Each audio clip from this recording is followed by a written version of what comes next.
He sought only silence in the mountains, a veteran running from memories he couldn't erase. But when a wounded German shepherd collapsed at his door, his exile shattered. The dog wasn't lost. It was leading him to a hidden cabin, and to a discovery that would change his life forever. The mountains stretched endlessly, their peaks blanketed in mist, their valleys cloaked in silence. Deep within this wilderness lived James, a veteran whose battles had not ended on the field but followed him home. His cabin, perched on the edge of a ridge, was less a home and more a bunker against the world he no longer trusted. Days blurred together in a rhythm of solitude. He chopped wood, fished in the cold streams, and sat for hours staring into the fire as memories clawed at the edges of his mind. He told himself he preferred the quiet, but in truth, the silence only deepened his loneliness. That I in town. People whispered about him, the soldier who disappeared into the mountains, the man who had lost more than he could bear. James avoided their eyes, avoided their pity. Out here, in the wilderness, no one asked questions. No one expected him to heal. That he believed this was how life would remain, empty, predictable, quiet. But fate was already shifting. His solitude was about to be broken by the sound of paws and a cry for help. It was late afternoon when James first heard it, a faint rustle against the silence of the woods. At first, he dismissed it as deer or foxes moving through the underbrush.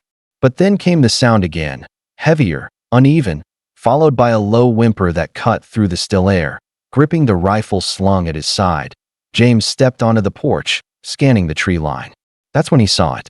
A German shepherd stumbled into view, its fur matted with blood, one paw dragging across the dirt. Its eyes, however, burned bright with determination, fixed not on the ground but on him. For a long moment, man and dog stared at each other. James's instincts told him to turn away. This wasn't his fight, not anymore. Yet something in the animal's labored breaths and desperate gaze refused to let him walk back inside. Against the walls he had built around his heart, compassion knocked, demanding to be heard. James muttered under his breath as he set the rifle aside and crouched near the dog. "You're not my problem," he said, though his hands betrayed him, already reaching. The shepherd flinched at his touch but didn't pull away, its sides heaving with shallow breaths. Up close, James saw the gash along its flank and the dirt crusted into its fur. He carried the animal inside, grumbling with every step, but careful not to jostle it. In the dim light of the cabin, James cleaned the wound, his rough hands surprisingly gentle. The dog whimpered but endured, eyes never leaving his face, as if measuring the man who patched its flesh with torn cloth and soldier's precision. When James finally stepped back, the shepherd refused to settle. Instead of resting, it pushed against the door, whining, pawing as though time was running out. James frowned, exhaustion and curiosity warring inside him. This wasn't a dog simply seeking safety. It was trying to lead him somewhere. And though he didn't yet know why, part of him already felt compelled to follow up by dawn. James expected the shepherd to be asleep, worn down by pain and exhaustion. Instead, it stood at the cabin door, ears forward, eyes blazing with restless urgency. Every few seconds it pawed the wood, whining low, glancing back at him as though demanding action. James rubbed his temples, torn between reason and instinct. "You're half dead, and I'm not much better," he muttered. But the shepherd wouldn't relent. With every whimper, every insistent push against the door, it made one thing clear: it wasn't asking. It was pleading. Finally, with a frustrated sigh, James grabbed his jacket and slung his rifle across his back. "Fine. Show me," he growled. The moment he opened the door, the shepherd limped into the forest, determination outweighing its wounds. They moved through dense brush and uneven terrain, the air sharp with pine and morning chill. James followed closely, his soldier's instincts on edge, every step drawing him deeper into unfamiliar territory. Whatever waited at the end of this trail, he sensed it would not be ordinary.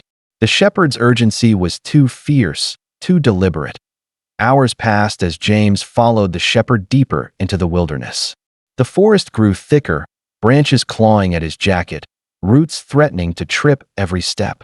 Yet the dog pressed forward, limping but unyielding, glancing back often to be sure he kept pace. Its determination was unsettling, as if it carried knowledge too urgent to ignore. Finally, Through the veil of pines, James spotted it, a cabin, weathered and half hidden among the trees.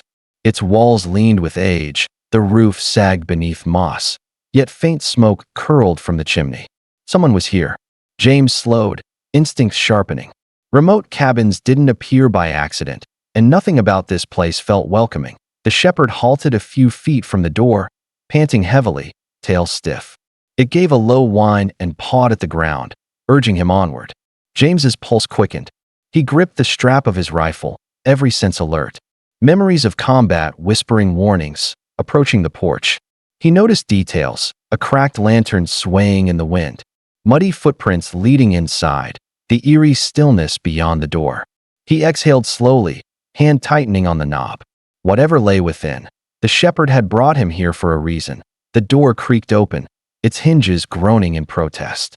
James stepped inside, the stale air heavy with dust and smoke. His eyes adjusted slowly to the dim light filtering through boarded windows. At first glance, the cabin seemed abandoned. Chairs overturned, papers scattered, dishes cracked and forgotten on the table.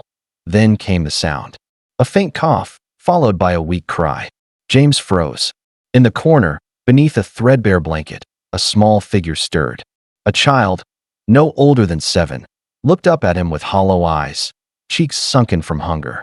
The German shepherd limped past James, curling protectively around the boy as though guarding him all along. James's chest tightened. Whoever this child was, he had been left alone, surviving in silence with only the wounded dog for company. The soldier in him surged awake, instincts taking over. This was no accident.